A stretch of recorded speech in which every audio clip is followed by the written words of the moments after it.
Olá, pessoal. Eu sou Renata Gazinelli, faço parte da Gestão Regional Minas Gerais do Instituto Ela e hoje o meu papo com vocês é sobre o tema Horizonte Ético Sustentabilidade. O Instituto Ela, Educadoras do Brasil, ele tem por missão trabalhar muito essa noção, esse conceito de sustentabilidade, considerando aí a nossa mãe natureza e pensando muito sustentabilidade, como eu sempre gosto de dizer, sempre gosto de falar nas minhas tratativas, nas narrativas que eu levo aí Brasil afora. A gente não pode pensar a sustentabilidade apenas no conceito de perenidade do meio ambiente, não é de fazer reciclagem, de cuidar da natureza, de cuidar dos animais, de cuidar dos nossos recursos naturais. Não é somente isso, mas sustentabilidade como a perenidade da vida, a perenidade dos negócios, a perenidade das relações, a perenidade dos nossos sentimentos.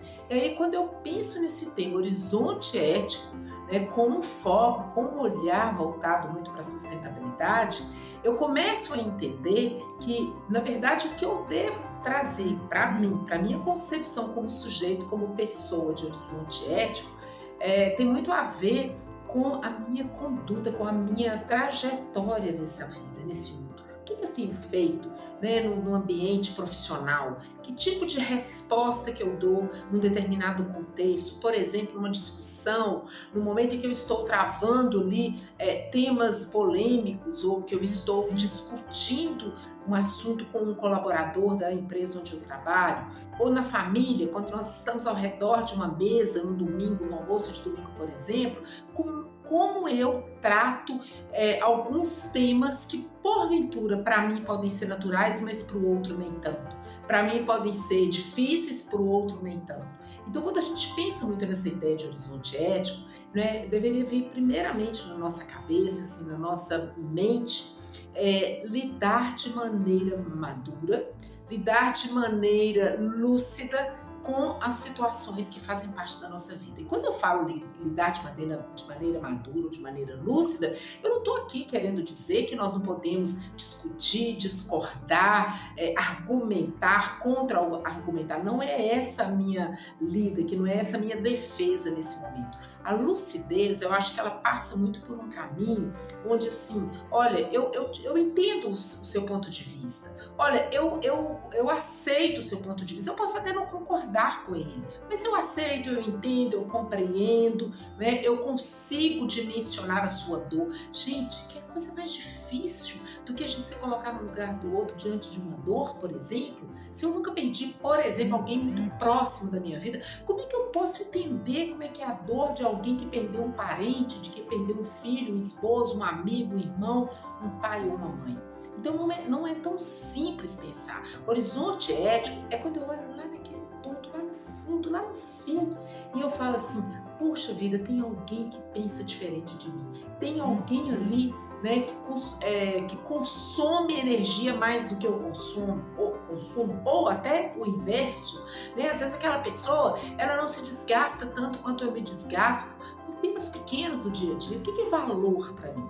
Valor é um domingo, um almoço ao redor de uma mesa, ou valor para mim é poder passear, ficar longe dos problemas no domingo? Ou valor para mim é ir para um campo de futebol? Ou valor para mim é assistir um vídeo, um filme, ler um livro, assistir uma palestra, ver um programa de televisão, ficar ali conectado o tempo todo em rede social? O que é valor?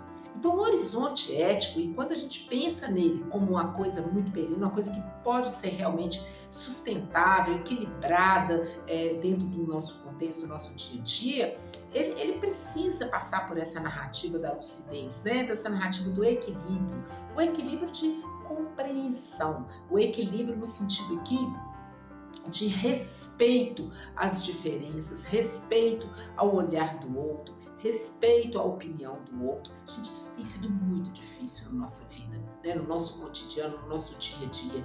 Cada vez mais nós estamos mais intolerantes, não é, com as narrativas do outro.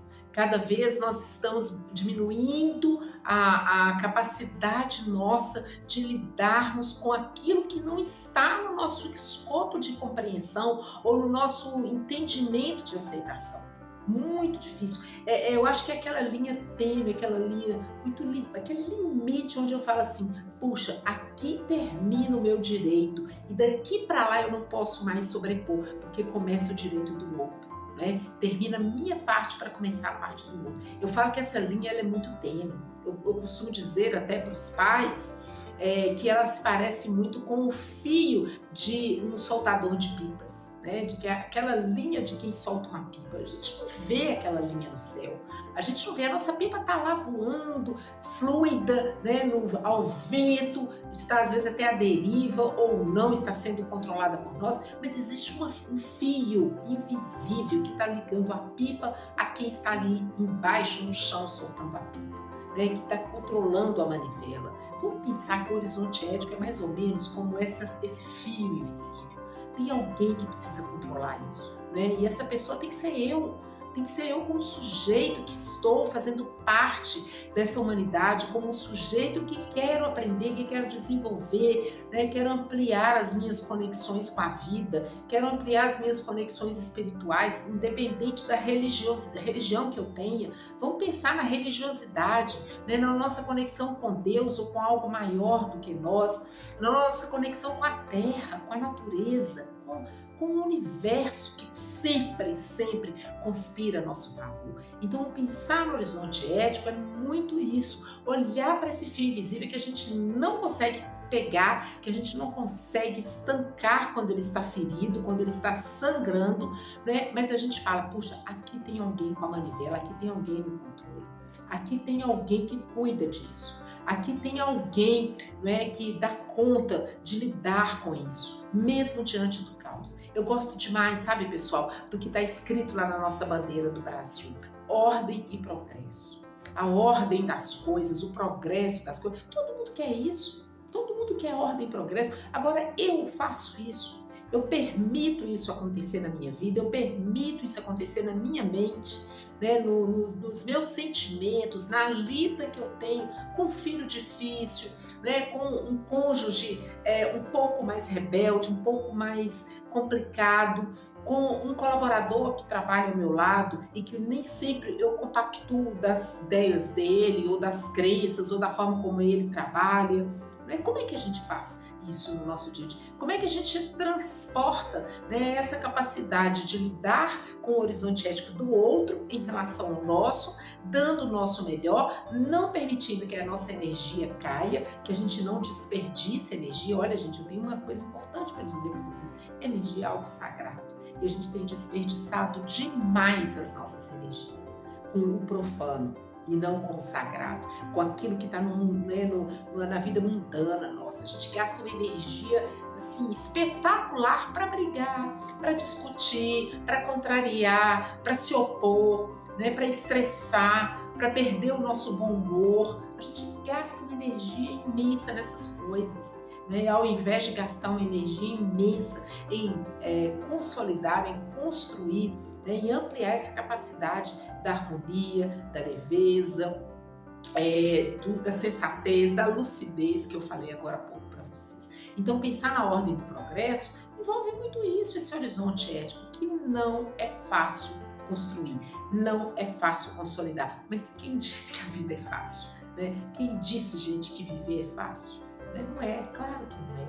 Agora, acho que nós precisamos e devemos cada vez mais, trilhar um caminho que fala assim, puxa, isso aqui eu dou conta todos os dias. Todo dia eu deveria pensar assim, isso eu dou conta de fazer hoje. Olha, isso que eu não dou conta de fazer hoje. Mas quem sabe daqui a uma semana, ou quem sabe com alguém me ajudando, ou quem sabe, sei lá, participando de um curso, de uma palestra, lendo um livro, vendo um filme, não sei. A gente precisa começar a desenvolver em nós a capacidade de tolerar aquilo que a gente não tolera hoje. Desenvolver em nós a capacidade e o aprendizado, e ele tem que ser frequente, contínuo, cotidiano, para a gente poder conseguir instaurar dentro de nós um pouco a aquiescência, sabe? Aquela vontade assim, puxa, eu gostaria muito de me equilibrar, eu gostaria muito de lidar melhor com isso, eu gostaria muito, por exemplo, de controlar as minhas emoções, ou eu gostaria muito de aprender a ficar um pouco mais calado, de ouvir mais, escutar mais e falar menos. Quantas coisas a gente gostaria de fazer mais ou fazer menos, né? E a gente acaba não fazendo. Então, volto a dizer, o horizonte ético, ele é essa capacidade nossa de perceber isso, não ver, não conseguir tangenciar isso dentro de nós, é difícil, né, para a gente pegar isso na mão, colocar isso aqui e falar assim, olha, isso aqui eu vou segurar, como a gente segura uma garrafa de água, como a gente segura 5 quilos de arroz, como a gente segura uma caixa de bombom, uma sacola pesada. Não conseguimos tangenciar isso, não conseguimos segurar isso. Mas como é que a gente pode fazer com isso, né? Como esse fio invisível que eu disse para vocês. É o controle. Né, começar assim, todo dia eu exercitar em mim essa capacidade de pensar onde foi bacana, onde não foi, onde eu falhei um pouco mais, onde eu consegui me controlar mais, né, onde eu preciso melhorar. Né, e acho que esse controle, esse exercício é muito do que a gente sabe lá, os nossos grandes filósofos da humanidade, o próprio Sócrates, né, veio 500 anos antes de Cristo, se não me falha a memória, ele dizia muito, conhece-te a ti mesmo. Santo Agostinho referenda um pouco isso. Conhecer a nós mesmos, conhecer as nossas mazelas, conhecer as nossas dificuldades, né? Colocar assim um dedo na ferida, mas não é na ferida do outro, é na nossa ferida. Né? Qual é a ferida que eu tenho hoje? O que está sangrando em mim hoje? Eu acho que se a gente estabelecesse assim, 3 metas, eu coloco, gente, não adianta pensar em 5, 10, 15 metas. Se eu colocasse 3 metas para eu poder trabalhar comigo durante um ano, puxa, eu acho que a gente conseguiria ter uma humanidade transformada. Né? Eu acredito que a gente conseguiria muito ter uma humanidade minimamente preparada para lidar com os reveses da vida. Então eu quero encerrar nossa conversa aqui, encerrar o nosso bate-papo, dizendo para vocês, é possível, é necessário e é urgente, né, que a gente pense no horizonte ético que a gente quer para nós, que a gente quer para os nossos filhos, que a gente quer deixar para os nossos sucessores, que a gente quer deixar para as gerações futuras. Isto é pensar em sustentabilidade. Fica aí o meu abraço e fica aí o meu desejo sincero de que esse exercício possa ser colocado em prática. 3 coisinhas por ano, a gente consegue chegar lá. Um beijo, pessoal!